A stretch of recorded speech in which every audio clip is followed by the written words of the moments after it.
যেদিন আপনি অসহায় হয়ে শয্যাশায়ী হবেন, সেদিন আপনাকে 4টে রুটি না দিয়ে 2টো রুটি দেয়া হবে, যাতে করে বারবার আপনার মলমূত্র পরিষ্কার করতে না হয়। তাই যাদের জন্য এত স্যাক্রিফাইস করছেন, একদিন তারাই আপনার মৃত্যু কামনা করবে।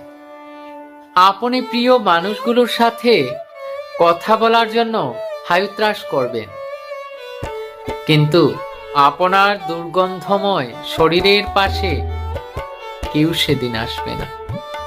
আসলে কি জানেন, এটাই হলো সাংসারিক প্রেম।